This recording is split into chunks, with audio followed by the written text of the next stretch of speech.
Alright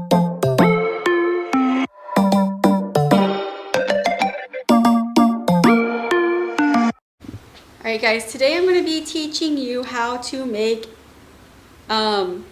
these cool notebooks using sublimation and this brand of paper from the Dollar Tree. That comes in a couple different colors, so you're not stuck with that one only.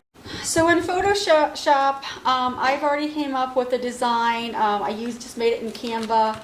And when I am making my subs today, I'm using an EcoTank 15,000. I'm using my own sub paper. My own sub paper looks like this. It's pink on one side, white on the other. It has a special release to it, so you get all your ink. And then I'm using my own sub ink right here that we get with same provider as our DTF ink. Okay, so this is a sub ink that we sell. You can find it on our website. The settings that I use for my EcoTank, I always make sure that I mirror the image.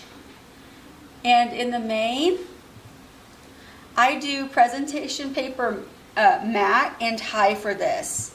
All right, and this will slow your printer down so you'll get a really good print. So make sure that's what you're doing when you print with your printer.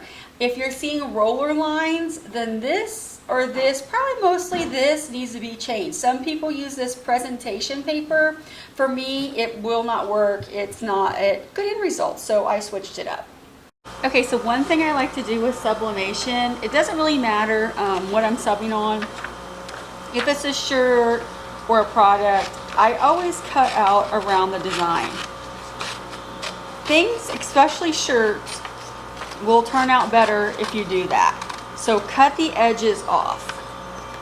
All right, so this is something that I always do. Now, when I put this on my paper here that I have, the notebook that I'm using, remember, like I said, it is from the Dollar Tree. It's this brand right here. It does have, some shininess to it. Now, when I put it in the press, this has to be out of the press. All right, so make sure it's over far enough for that to happen. So I am just going to get some sublimation tape and put that design on this notebook. Let me find my tape real quick.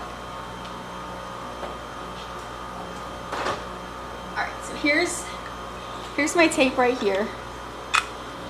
I haven't used this one for a while. So let me start putting that on here. Let me move the camera so you can see this. All right, like I said, this has to be out of the press. So this has to be over. Make sure your stuff is mirrored, okay? If it's not mirrored, then it's gonna be backwards. So when you put it over and you can see it, you should be able to actually read it. All right, so I'm going to tape mine way over here.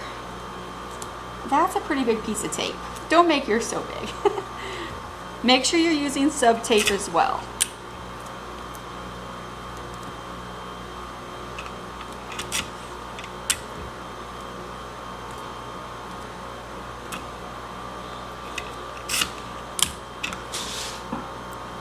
All right, so that should be on there pretty well, I believe.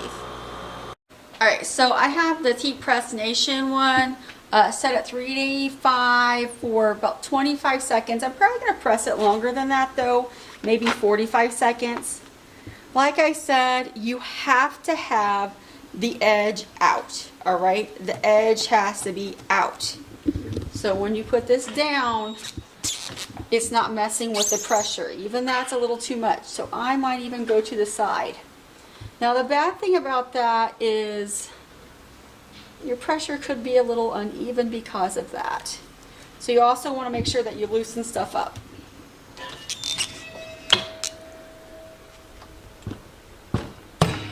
Oh, that was really hard to get down.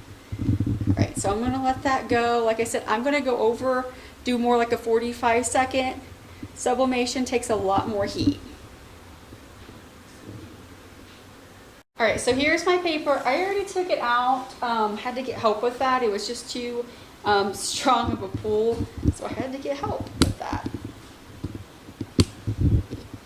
All right, so I'm going to go ahead and take this off, see what it looks like. All right, so here's what it pressed like. I think it looks really good. So again, this would be great for back to school supplies, maybe your own company stuff.